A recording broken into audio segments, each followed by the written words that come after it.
Alors, Bezrat Hashem, le Chok l'Israël de ce matin, la Gemara de Baba Kama, la page 32a. Shnehem Peturim. Alors, deux personnes qui courent dans le domaine public. Et ils se cognent un contre l'autre. Et ils se blessent. Shnehem Peturim. Tous les deux n'ont pas à payer le dommage. Ok?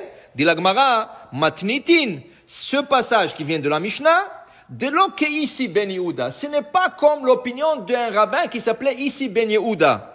Pourquoi? De Tanya, car la Braïta nous enseigne, ici Ben Yehuda Omer, Ratz Chayav, Mipnei Shu Mishune. Si tu cours dans le domaine public, dans la rue, et tu te cognes contre quelqu'un, tu dois lui payer ses dommages.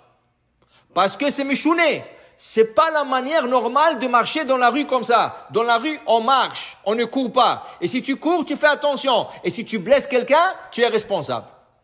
Dit la Gemara, Umodé ici Ben Yehuda, mais même ici Ben Yehuda, qui a dit que quelqu'un qui court, qui fait des dommages dans le domaine public, il est responsable, il est d'accord, chez Erev Shabbat Ben Hashmashot, Shu Patour, Mipnei Shu Ratz Bereshut. Vendredi matin et vendredi après-midi, quand tu cours, tu as tout le droit de courir le Chvot Shabbat. Parce que c'est la course Shabbat. Surtout quand Shabbat rentre tôt. Alors tu cours à la bakery pour acheter le chalot, et tu cours pour acheter la viande, et tu cours pour acheter le poisson, et tu cours pour acheter les légumes et les fruits. Hein? Tu cours, jamais. Tu sais que Shabbat commence à 8 heures du soir, vendredi, ou que ça commence 3 heures l'après-midi, toujours tu cours. Même quand il commence à 8 heures, normalement quand il commence à 3 heures, tu cours et tu arrives à l'heure. Quand il commence à 8 heures, tu cours jusqu'à la dernière minute. Qu'est-ce qui se passe là? Ça c'est la course pour Shabbat. Si tu cours pour le Chvot Shabbat. Alors dit la Gemara, même ici Ben Yehuda est d'accord que tu as tout le droit de courir le vendredi, car c'est une mitzvah de courir pour faire les préparations de Shabbat. Okay? Il dit ici, Maïreshut, quelle est la permission? Parce que de Rabbi Hanina, ça c'est l'enseignement de Rabbi Hanina, qui disait, Dama Rabbi Hanina, Bou venetse likrat kalla malketa. Venez, sortons accueillir la reine. Quand un roi, il va venir chez toi, tu vas pas courir. Quand un invité très important, il va venir chez toi, tu vas pas courir et préparer. Shabbat. Elle vient chez nous, elle vient nous visiter. Okay? Il faut préparer pour Shabbat. V'amrila, likrat Shabbat malketa, Rabbi Yanai. Il y avait un rave qui s'appelait Rabbi Yanai, mit'atef vekae. Il se vêtissait avec des draps spéciaux à l'Ichvot Shabbat. Ve'amar, et il disait, boikala, boikala.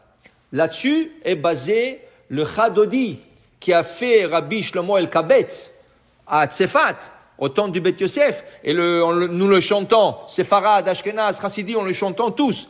Le Chadodi, Likrat Kala, Pene Shabbat, Nekabela. Et à la fin, on dit, Boikala, Boikala. Et une troisième fois, Boikala, Shabbat Malketa. Il dit ici que Rabbi Hanai, c'est lui qui le disait.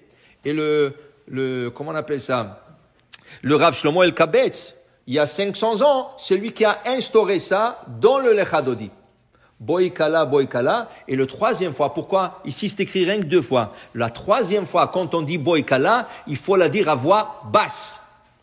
Dis-le à Harizal, pourquoi? Parce que la troisième fois, c'est là que le Nefesh, la partie qui s'appelle Nefesh, elle rentre en 3. Nefesh Yetera. Comme vous savez, l'âme se divise en trois parties.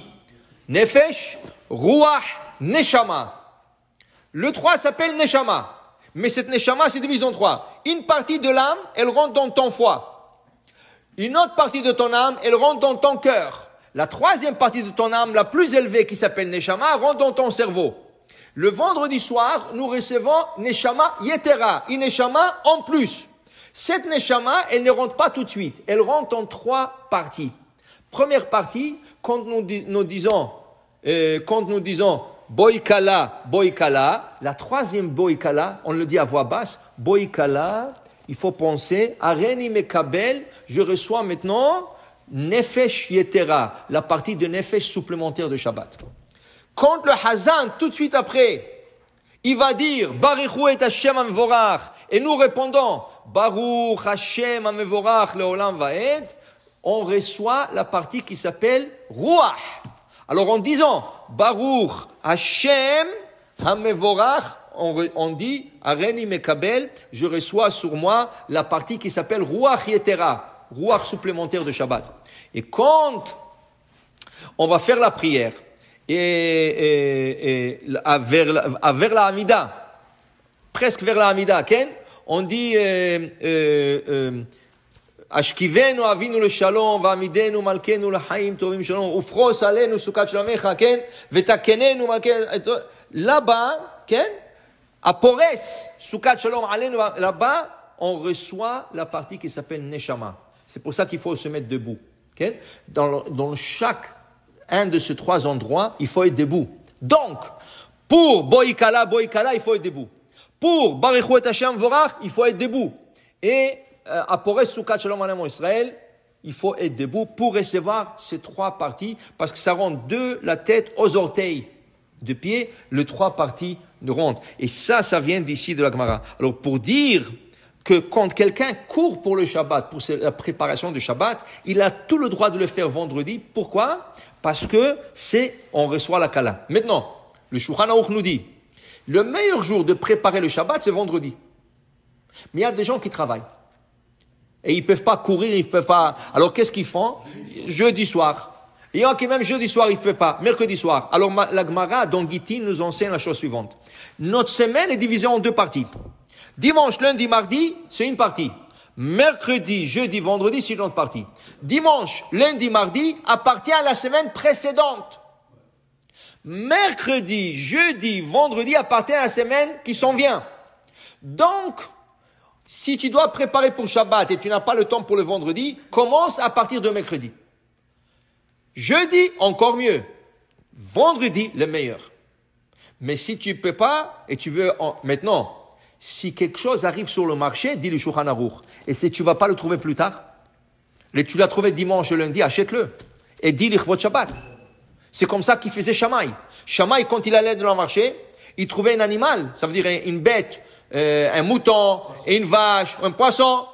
Il disait, je ne sais pas si je vais avoir un beau poisson comme ça ou un bon mouton comme ça. Qu'est-ce qu'il faisait? Il achetait ça, il disait l'Ichvot Shabbat. Mais le lendemain, ou le jour après, il a trouvé plus beau, il prenait le premier, il le mangeait, il a gardé le deuxième pour Shabbat. Ça veut dire que toujours, il faut préparer et manger l'Ichvot Shabbat.